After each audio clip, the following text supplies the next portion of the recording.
चलिए स्टार्ट करते हैं। Class 11th R D Sharma mathematics chapter 10 sine and cosine फॉर्मूले and their applications exercise 10.1 level second question number 27 in any triangle ABC if a square comma b square comma c square are in AP prove that cot A comma cot B and cot C are also in AP।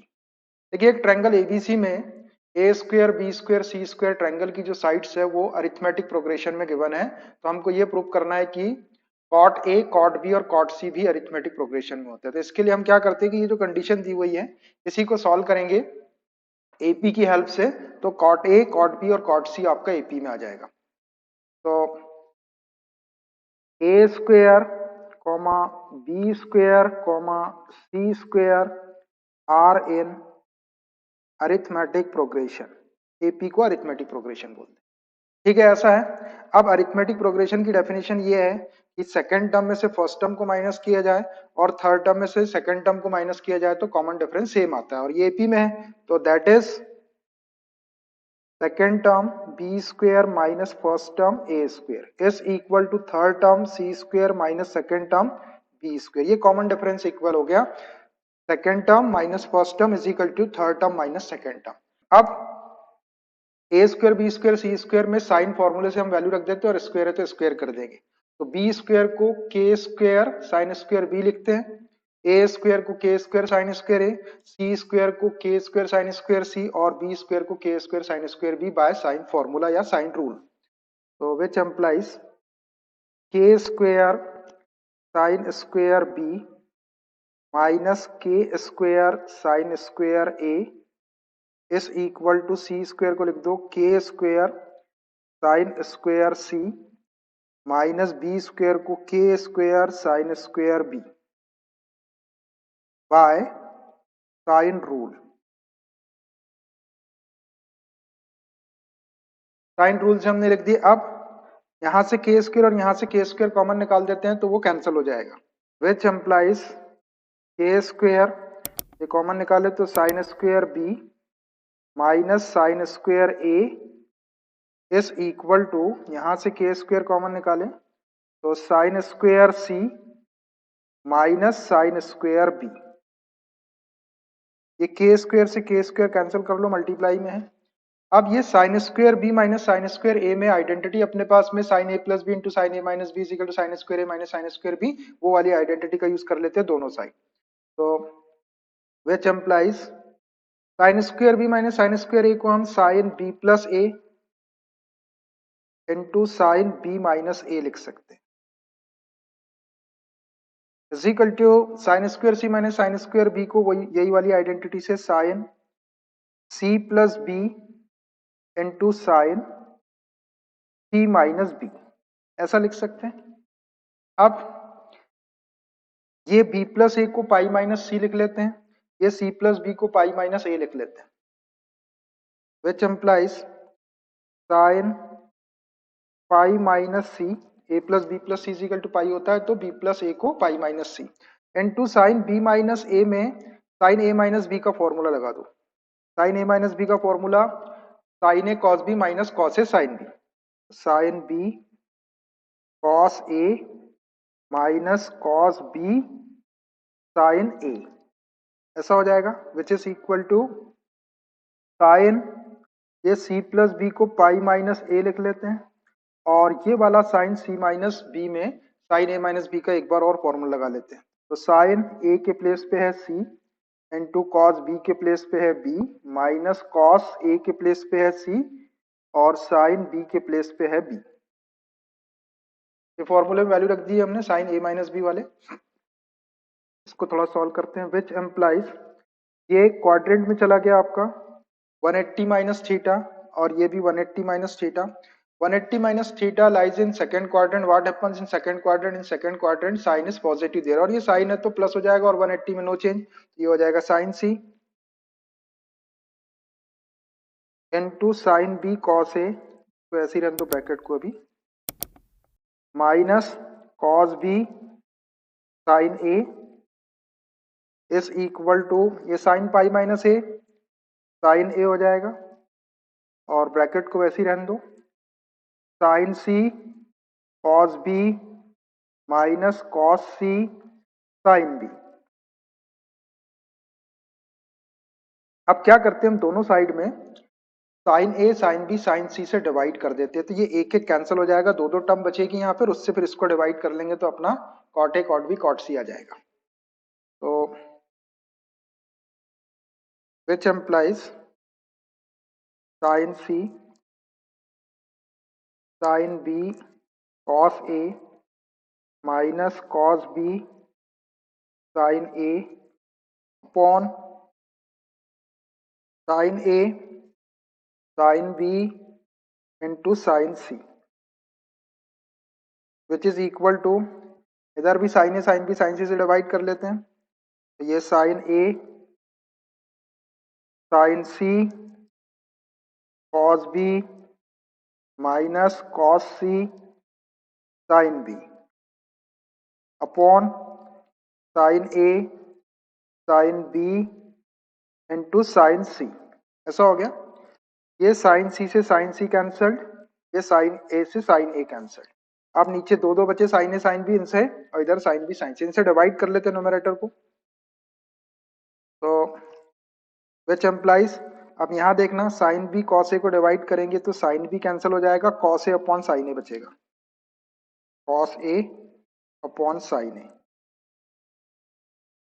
Minus, यहां देखिए इसको divide करेंगे तो sign ए cancel हो जाएगा, cos B upon sine B बचेगा, cos B upon sine B which is equal to, यहां पर साइन सी कॉस बी को डिवाइड करेंगे तो साइन सी कैंसिल हो जाएगा, cos B upon sine B, cos B upon sine B minus, इसको भी डिवाइड कर लो कॉस सी साइन बी को, तो साइन बी कैंसिल हो जाएगा, cos C upon sine C, cos C upon sine सी। ऐसा हो गया, which implies cos upon sine cot होता है तो cos A upon sine A cot A हो गया, minus cos B upon sine B cot B equal to cos B upon sine B cot B minus cos C upon sine C cot सी।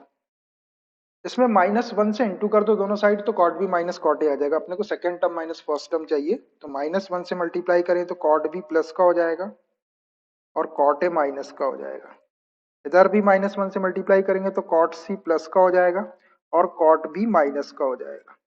यहाँ पे क्या किया मैंने, multiplying by -1। अब cot B minus cot A is equal to cot C minus cot A, इसको हम ऐसा लिख सकते हैं, that is cot A comma cot B comma cot C are in arithmetic progression. देखो अगर ये अरिथमेटिक प्रोग्रेशन में तो इसकी सेकंड टर्म में से फर्स्ट टर्म को माइनस करेंगे तो cot B minus cot A आ जाएगा, थर्ड टर्म में से सेकंड टर्म को माइनस करेंगे तो cot C minus cot B आ जाएगा, third term minus second term और second term minus first term, common difference equal, तो cot B minus cot A is equal to cot C minus cot B can be written cot A cot B cot C are in AP, और यही हमको prove करना था, hence proved. ऐसे आप इसको prove कर देंगे, ठीक है। देखिए question number 28, the upper part of a tree broken over by the wind makes an angle of 30 degree with the ground and the distance from the foot to the point where the top of the tree touches the ground is 15 meter. Using sine rule find the height of the tree। देखिए एक tree है, सीधा vertical tree, हवा चलती है आंधी तूफान आता है तो वो बीच से टूट जाता है, और टूट के वो क्या होता है कि जमीन के ऊपर उसका अपर पार्ट टच होता है, और कितनी डिस्टेंस टच होता है, जहां से उस ट्री का फुट है उससे 15 मीटर की डिस्टेंस के ऊपर वो ग्राउंड पर टच हो जाता है। कैसे टच होता है, 30 डिग्री का एंगल बनाते हुए टच होता है। तो हमको ये फाइंड आउट करना है कि उस ट्री की हाइट कितनी थी, लेकिन यहाँ पर उसने लिख दिया कि using sine rule, sine rule का यूज करके आपको उस ट्री की हाइट फाइंड आउट करना है, अदरवाइज हम 10th क्लास की मेथड से भी इसको कर सकते थे। चलिए इसका डायग्राम बनाते हैं। मान लीजिए ये ग्राउंड है और ये ग्राउंड के ऊपर ये एक ट्री स्टैंड है, ऐसा सीधा रहेगा 90 डिग्री का एंगल बनाते हुए। अब विंड आई, आंधी तूफान आया, उससे ये बीच से यहां से ब्रेक हो गया मान लीजिए, तो ब्रेक होने के बाद इसका जो अपर पार्ट है ये वाला, ये जमीन पे, ये ग्राउंड पे यहाँ पे टच हो जाएगा, ऐसा टच कर गया ये ग्राउंड के ऊपर, ऐसा। अब ये जो पॉइंट है जहां पर ये ग्राउंड पे टच हो रहा है, ये इस ट्री के फुट से 15 मीटर की डिस्टेंस पर है, ये 15 मीटर है। और ये ग्राउंड से कितने डिग्री का एंगल बना रहा है, 30 डिग्री का एंगल बना रहा है, ये एंगल 30 का दिया हुआ है। तो आपको फाइंड आउट करना है कि इस ट्री की हाइट कितनी थी, height of tree by using sine rule. तो इसको नाम दे देते हैं हम ए, बी, सी और ये डी। अब देखिए ट्री की जो हाइट है वो ये बी डी है। अब यही वाला जो सी डी पार्ट है वही टूट के आपका यहाँ पे ऐसा आ गया, तो ये सी डी और ये जो ए सी है या सी है ये इक्वल है। तो बी डी निकालने के लिए हम क्या करेंगे, ये वाला पार्ट निकालेंगे और ये वाला पार्ट निकालेंगे और दोनों को प्लस कर देंगे, तो ये B D height of tree आ जाएगी। अब इसको साइन रूल से करना है, तो साइन रूल के लिए अपने को साइड की जरूरत पड़ेगी। तो ये ए एंगल है, ए एंगल की अपोजिट साइड ए रहती है, तो इसको ए ले लो, ये ए हो गया। बी एंगल की अपोजिट साइड बी रहती है, इसको बी ले लो। और सी एंगल की अपोजिट साइड सी रहती है, तो ये जो 15 मीटर है ये सी के इक्वल है, तो सी बोल दो, सी इज इक्वल टू 15। ठीक, ये 30 का है, ये 90 का है, तो ये वाला एंगल कितना होगा, ये 60 का हो जाएगा। क्यों होगा 60 का, क्योंकि ट्राइंगल के तीनों एंगल का सम 180 होना चाहिए, तो 30 प्लस 90 120 प्लस 60 180 हो जाएगा। तो ये वाला एंगल 60 हो गया, ये 30 और ये 90। ठीक है, अब देखिए, अब सब चीजें अपने पास में, अब डायरेक्ट अपन साइन रूल लगा सकते हैं इसके अंदर।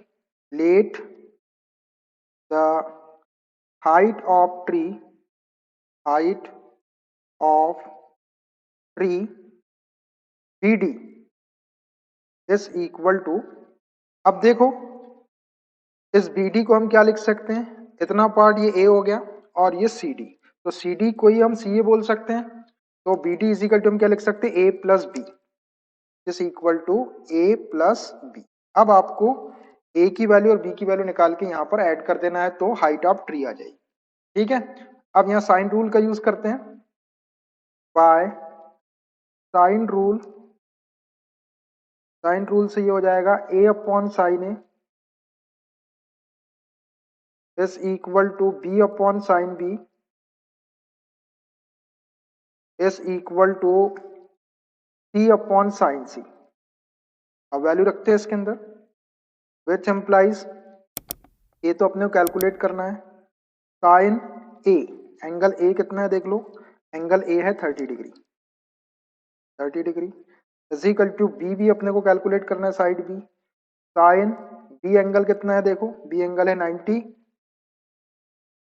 Is equal to C, side C अपने पास में है 15 मीटर, ये 15 मीटर अपॉन साइन, और सी एंगल कितना है, सी एंगल है 60 डिग्री का। बस इसको सॉल्व कर देंगे तो ए और बी की वैल्यू आ जाएगी, which implies A upon sine 30 की value 1/2 is equal to B upon sine 90 की value 1 is equal to 15 upon sine 60 की वैल्यू √3/2। तो एक स्टेप में और सॉल्व कर लेते हैं, 2 ऊपर चला जाएगा डबल फ्रैक्शन में, 2a is equal to B is equal to 2 ऊपर जाएगा 30/√3। अब एक एक पार्ट को ले लेते हैं, तो a और b की वैल्यू दे, पहले 2a इज इक्वल टू, इसको ले लो, तो therefore 2a is equal to 30/√3। तो ये 2 से इसको कैंसिल कर लो, 30 को 15 टाइम कैंसिल हो जाएगा, मल्टीप्लाई में 15/√3 आ गया a, which implies a is equal to 15/√3, कितने मीटर आ गया, and b is equal to direct ही है 30/√3, 30/√3, therefore bd is equal to क्या हो जाएगा, height of tree bd is equal to a plus b, तो 15/√3 प्लस 30/√3। देखो दोनों का बेस √3 है, दोनों के डिनोमिनेटर √3 है, तो √3 एलसीएम हो जाएगा, 15 + 30 45 हो जाएगा। which implies BD is equal to LCM √3 आ जाएगा और 15 प्लस 30 डायरेक्ट प्लस कर लो तो 45। अब डिनोमिनेटर में रूट वाला नंबर नहीं रखते, इसको रेशनलाइज कर लो, √3 से इसको मल्टीप्लाई और डिवाइड कर लेते, √3 अपॉन √3, तो ये क्या हो जाएगा 45 √3 अपॉन √3 इंटू √3 3 हो जाएगा। 3 से 45 को कैंसिल कर लो, 3 1 जा 3, 3 5 जा 15, 15 √3 which is equal to 15 under √3 metre. बस यही आपका आंसर हो गया। उस ट्री की जो हाइट थी वो 15 √3 मीटर थी। ठीक है, ऐसे कैलकुलेट कर लेंगे हाइट ऑफ ट्री। देखिए question number 29, at the foot of a mountain the elevation of its summit is 45 degree after ascending 1000 metre towards the mountain up a slope of 30 degree inclination the elevation is found to be 60 degree, find the height of the mountain। देखिए एक mountain है, उसके foot से उसकी जो summit है, summit मतलब उसकी जो चोटी है, उसका angle of elevation 45 degree. Mountain के फुट से उसके टॉप का या उसके समिट का एंगल ऑफ एलिवेशन 45 डिग्री का है। After ascending 1000 metre towards the mountain, अब क्या हो रहा है कि माउंटेन की तरफ 1000 मीटर ऊपर की तरफ चढ़ रहे हैं। Up a slope of 30 degree inclination, और कैसे चल रहे हैं 1000 मीटर 30 डिग्री का स्लोप लेते हुए या 30 डिग्री का इंक्लिनेशन बनाते हुए 1000 मीटर माउंटेन के टॉप की तरफ चले गए। The elevation is found to be 60 degree. अब उससे क्या हो गया, उसका एंगल ऑफ एलिवेशन जो पहले 45 का था वो अब 60 का हो गया। तो find the height of the mountain, तो उस माउंटेन की हाइट हमको फाइंड आउट करना है। चलिए देखिए इसका फिगर बनाते हैं। सबसे पहले मान लीजिए ये कोई माउंटेन है, ये इसकी समिट हो गई, इसको मैं एस बोल देता हूँ, और ये इसका फुट हो गया, इसको एफ बोल देते हैं। ये माउंटेन है, ये इसका फुट है और ये इसकी समिट है। अब ये फुट से इसका एंगल ऑफ एलिवेशन जो है 45 डिग्री का, तो अब यहाँ से तो 45 डिग्री का एंगल बनेगा नहीं, तो इसके लिए अपने को ऐसा माउंटेन की फुट की तरफ इधर मूव होना पड़ेगा। मान लीजिए अपन यहाँ से इतनी डिस्टेंस ले लेते हैं और ये जो एंगल है, अब इसका एंगल ऑफ एलिवेशन जो है ये 45 डिग्री का है, ये वाला 45 डिग्री ले लेते हैं ऐसा। ये फुट ही है, ये भी फुट है, किसका माउंटेन का फुट है। माउंटेन अच्छा बड़ा रहता है तो उसका फुट सिर्फ यही नहीं रहेगा, इधर फुट अपन एंगल बनाने के हिसाब से ऐसा मूव हो सकते हैं। यहाँ से ये फुट है मान लीजिए, यहाँ से इसके टॉप का या इसके समिट का एंगल ऑफ एलिवेशन 45 डिग्री का। अब क्या हो रहा है, after ascending 1000 metre toward the mountain up a slope of 30 degree inclination the elevation is found to be 60 degree. अब यहाँ से 30 डिग्री का इंक्लिनेशन बनाते हुए, मान लीजिए ये 30 डिग्री का इंक्लिनेशन बनाते हुए 1000 मीटर आ गए। ये जो एंगल है ये 30 डिग्री का है, ये 30 डिग्री का इंक्लिनेशन लेते हुए कितने मीटर चल गए 1000 मीटर इसके तरफ टुवर्ड द समिट। अब यहाँ पे आ गए, अब यहाँ से इसका एंगल ऑफ एलिवेशन देख रहे हैं समिट का, तो वो बन रहा है कितने डिग्री का 60 डिग्री का। तो इसके लिए यहाँ बेस बनाना पड़ेगा, ये बेस, और यहाँ से ये जो एंगल है ये हो जाएगा आपका 60 डिग्री का। ये जो एंगल है ये 60 डिग्री का है ऐसा। तो अब हमको इस माउंटेन की हाइट फाइंड आउट करना है। तो यहां से एक लाइन ड्रा कर दो ऐसी, ये अब जितनी डिस्टेंस ये रहेगी उतनी ये रहेगी, तो ऐसा फिगर बन जाएगा इसका। एक बार देखिए और बताते हैं। ये आपका माउंटेन है, ये उसकी समिट है और ये उसका फुट है। अब उसके फुट से उसके समिट का एंगल ऑफ एलिवेशन 45 है, तो फुट ही है। अब यहाँ से 45 का एंगल नहीं बनेगा, तो मैं ऐसा फुट की तरफ ऐसा खिसक गया यहाँ पे, और यहाँ से इसके समिट का एंगल ऑफ एलिवेशन 45 डिग्री का ले लिया। अब यहीं से 1000 मीटर 30 डिग्री का इंक्लिनेशन बनाते हुए इसके समिट की तरफ आगे बढ़े, ये 1000 मीटर आ गए, एंगल बना रहे 30 डिग्री का एंगल बनाते हुए ऐसे चढ़ गए। अब यहाँ से इसका एंगल ऑफ एलिवेशन जो है समिट का वो 60 डिग्री का बना, तो ये बेस वाली लाइन बना दिया, इसको ऐसा ड्रॉ कर दिया, और यहाँ से ये जो एंगल ऑफ एलिवेशन बना ये अब 60 डिग्री का हो गया। तो we have to find out the height of mountain, मतलब ये एसएफ हाइट आपको फाइंड आउट करना है। आप चाहे तो इसको सपोज कर सकते हैं, यहाँ से यहाँ तक एच ले लेता हूं मैं, ये एच, हाइट ऑफ समिट को एच ले लिए अपन ऐसा। इसको नाम दे देते हैं ए डी, ये तो ऐप दे दी हमने, इसको दे दो सी और इसको दे दो डी। तो ये वाली दोनों डिस्टेंस इक्वल होगी, जितना BC होगा उतना ही DF भी होगा, और ये वाली हाइट अपने को कैलकुलेट करना पड़ेगा। इसको मैं x कंसीडर कर लेता हूँ, SD को या DS को x मीटर ले लिया हमने। अब सब चीजें अपने पास में, ये 90 डिग्री का एंगल बन रहा है, यहाँ 90 का बन रहा। अब देखिए इसमें राइट ट्रायंगल्स दिख रही है हमको, एक राइट ट्रायंगल ये दिख रही 30 डिग्री वाली, ये राइट ट्रायंगल है। एक बार इसको लेंगे, एक राइट ट्रायंगल ये दिख रही, एक राइट ट्रायंगल ये दिख रही, और एक ये बड़ी वाली राइट ट्रायंगल। ये तीनों राइट ट्रायंगल को अपने को सॉल्व करना पड़ेगा, तब अपनी ये h की वैल्यू निकलेगी। तो h की वैल्यू निकालने के लिए अपने को x निकालना है और ये df निकालना है। x प्लस df कर देंगे तो h आ जाएगा। ठीक है, लिखता हूं मैं इसको। Let the height of mountain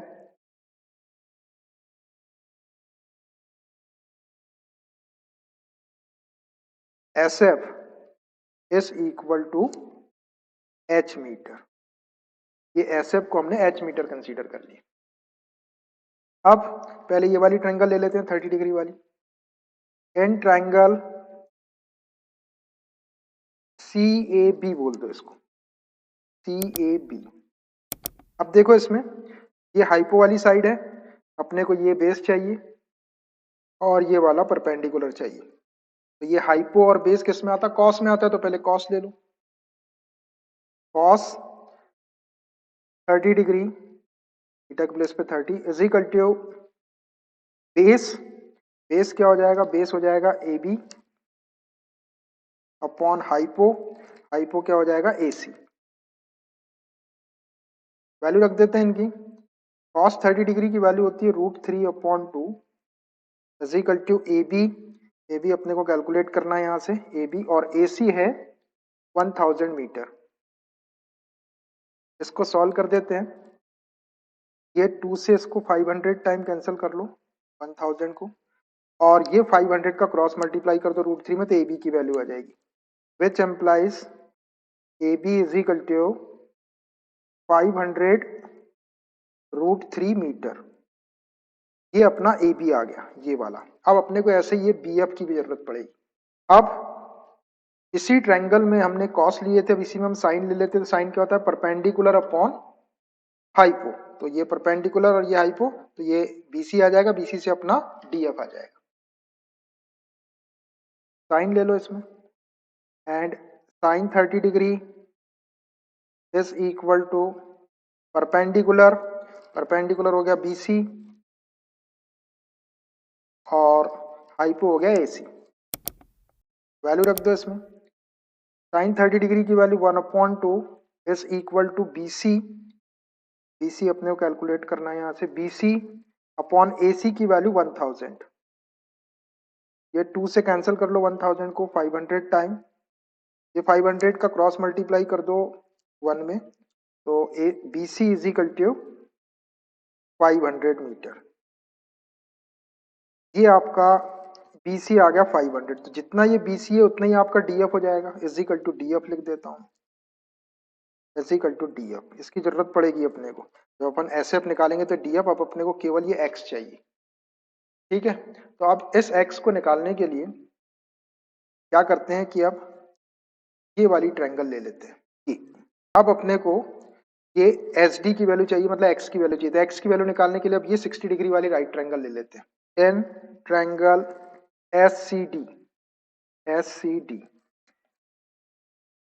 ये CD है ना, ये CD और ये SD, ये बेस है, ये परपेंडिकुलर। तो बेस और परपेंडिकुलर tan में आता है, तो tan थीटा ले लो। tan 60 degree is equal to perpendicular हो गया SD और बेस हो गया CD। वैल्यू रखो, tan 60 डिग्री की value √3 is equal to SD को अपन ने X कंसीडर किए, ये CD, which implies cross multiply कर देंगे इसका, तो CD is equal to X upon √3 हो जाएगा। और इसी CD को अपन ये BF लिख सकते हैं, which is equal to BF। ऐसा। अब देखिए, अब अपने पास में ये BF भी आ गया, ये AB भी आ गया, मतलब कंप्लीट ये वाली साइड हो गई। और ये DF अपने पास में है, BC के इक्वल ये DF निकाल लिए। अब अपने को केवल ये SD या X की वैल्यू चाहिए। अब ये X की वैल्यू नहीं आई है, जो X की वैल्यू आएगी उसको ये DF 500 में प्लस कर देंगे तो ये पूरा SF आ जाएगा। तो अब X की वैल्यू कैलकुलेट करने के लिए अभी एक ट्रायंगल बची अपने पास में, ये 45 डिग्री वाली, ये ट्रायंगल, इस ट्रायंगल को ले लेते हैं और सॉल्व करेंगे तो X की वैल्यू आ जाएगी। In triangle SAF, in triangle SAF, इसमें ले लेते हैं अपन tan 45 is equal to perpendicular SF और base AF, which implies tan 45 की value 1 is equal to SF, ये SF है, SF को लिख सकते हैं DF plus x, DF plus x और अपॉन AF, AF ये AF को AB plus BF, AB plus BF, ऐसा।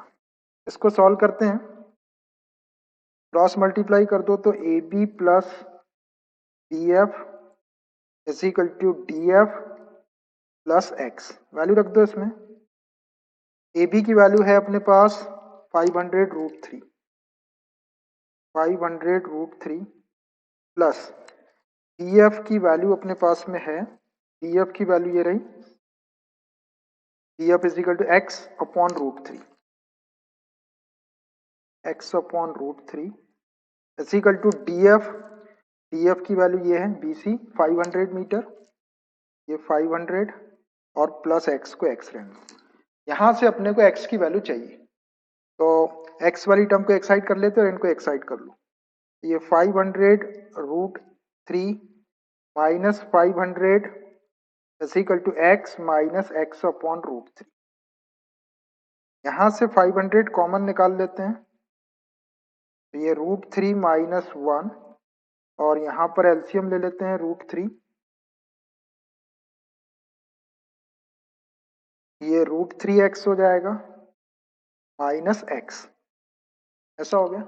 इसको थोड़ा और सॉल्व करते हैं, विच एम्प्लाइज ये 500√3 माइनस 1 को ऐसे ही रहने, ये कैंसिल हो जाएगा अभी, इज इक्वल टू इधर यहां से x कॉमन निकाल लेते हैं, ये x कॉमन निकालेंगे तो √3 माइनस 1 अपॉन √3, ऐसा बचा। अब ये √3 माइनस 1, तो ये √3 माइनस 1 कैंसिल कर लो, which implies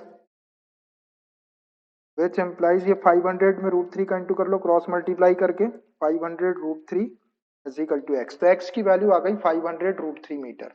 अब एक्स की वैल्यू भी आ गई अपने पास में और ये DF भी है। अब अपन डायरेक्ट हाइट ऑफ ट्री निकाल सकते हैं। Therefore the height of mountain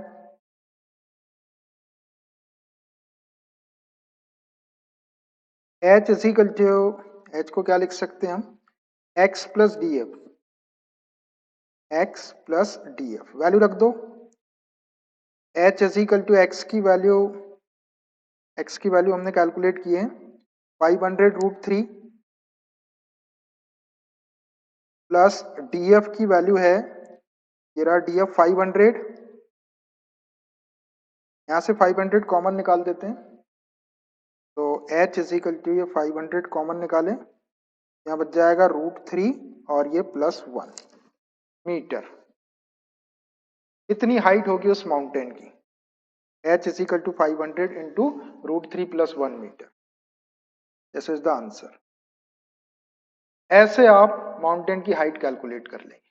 so I think it's enough for today, 2 more questions are remaining.